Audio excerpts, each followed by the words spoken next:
ओम श्री साईराम। मु श्री कृष्णचंद्र शतपथी। प्रिय दर्शक बंधु, मो चैनल को आपण मानु स्वागत जनाऊँगी। प्रिय दर्शक बंधु, आज जानिबा साप्ताहिक राशिफल 1 रु 7 सेप्टेम्बर 2025। यही सप्ताह नवम पंचम समेत अनेक राजयोग गठन होउची। यही राशि मान पई सुवर्ण सुजोग। ग्रह गति जोगु साप्ताहिक राशिफल आकलन कर जाए। ग्रह मानकर गतिविधि जोगु आसंता सप्ताह किछि राशि पाई अत्यंत शुभ होबाकु जाउथिया बेले अन्य राशि गुड़िक सावधान हेबा आवश्यक। मेष राशि व्यक्ति मानकर ए सप्ताह रे आपणक उत्साह एवं नूतन शक्ति आनिब। क्यारियर परिवर्तन किंबा नूतन दायित्वर संभावना अछि। एही समय सेमानक पाई अनुकूल हेब। जेउ माने चाकरी परिवर्तन करबाकू भाबुछंती पारिवारिक एवं घरे मामला रे टिके सतर्क रुहंतु। स्वास्थ्य आपणकर भल रहिबो। आर्थिक दृष्टिकोण बहुत भल रहिबो। अनावश्यक खर्च एड़ांतु। वृष राशि व्यक्ति मानकर ए सप्ताह रे सामाजिक और पारिवारिक जीवन रे आनंद उल्लास रे कटिबो। परिवार रे कौनसी सदस्यक सफलता रे आपण खुशी हेबे। आर्थिक स्थिति उन्नति घटिब। आपणकर दीर्घ दिन धरी पड़ी रहिथिबा टंका फेरस्ट मिलिबो। चाकरी क्षेत्र रे टिके सतर्कता अवलंबन करंतु, कारण कौनसी भूल बुझामणा जोगु किंबा गुजब जोगु किछि असुविधा सृष्टि होई पारे। पेट संबंधी टिके असुविधा होई पारे, सेथि प्रति ध्यान देबे। मिथुन राशि व्यक्ति मानकर ए सप्ताह रे नूतन सुजोग एवं चैलेंजर सूचक। चाकरी और व्यवसाय रे आपणको आपणकर कठिन परिश्रम जोगु उच्च प्रशासित परिणति मिलिबो। आयर परिमाण वृद्धि हेबो। नूतन वाणिज्य आरंभ करिवे। यात्रा रे सफल हेबे। ए सप्ताह रे आपण परिवार रे सुखमय हेबो। स्वास्थ्य दृष्टिकोण मुंड और आखिर जत्न नेबा आवश्यक। कर्कट राशि ए सप्ताह रे आपणकर मानसिक शांति और आत्मविश्वास वृद्धि करिवो। आपणकु परिवार और बंधु मानकर समर्थन मिलिबो।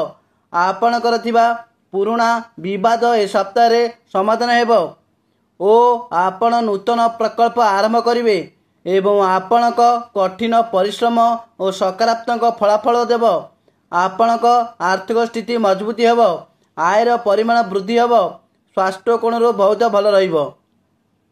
सिंह राशि ए सप्ताह रे आपणकर मिश्रित फल लाभ करिवे। कर्म क्षेत्र रे किछि चैलेंज होई पारे, किंतु आपण आपणकर कठिन परिश्रम और दक्षता और अभिज्ञता साहाय्य रे सेगुड़िक दूर करिवे। पारिवारिक जीवन सुखमय हेबो। घरे पिता माता पिला मानकर समर्थन मिलिबो। स्वास्थ्य ठीक रहिबो, किंतु चाप प्रति ध्यान दियंतु। कन्या राशि ए सप्ताह रे आपणकर व्यवस्थित और योजनाबद्ध कार्य करिवार समय। आपण चाकरी और व्यवसाय रे गुरुत्वपूर्ण निष्पत्ति नहीं पारिबे। आर्थिक स्थिति मजबूत रहिबो। नूतन वाणिज्य करिवे। परिवार सहित समन्वय और बुझामणा वृद्धि पाइबो। स्वास्थ्य दृष्टिकोण स्वाभाविक रहिबो। अध्ययन और व्यक्तिगत विकास रे मध्य समय बिताइबे।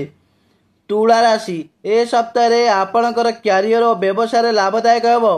आयर परिमाण वृद्धि हेबो। नूतन व्यवसाय आरंभ करिवे। पुराना प्रकल्प उपर ध्यान देले भल फलाफल मिलिबो। चाकरी क्षेत्र सफल हेबे। पारिवारिक जीवन रे संतुलन बजाय रखंतु। जेकोसी विषय रे जुक्तितर्क ठार दूरे रुहंतु। स्वास्थ्य आपणकर ए सप्ताह रे भल रहिबो। बिछा राशि व्यक्ति माने ए सप्ताह रे संघर्ष और कठिन परिश्रम समय। कर्म क्षेत्र रे बाधा विघ्न आसले मध्य आपण आपणकर कठिन परिश्रम धैर्य और दृढ़ता सहित सेगुड़िक दूर करि पारिबे। आर्थिक स्थितिर उन्नति हेबार संभावना अछि, किंतु बड़ खर्च को एड़ांतु।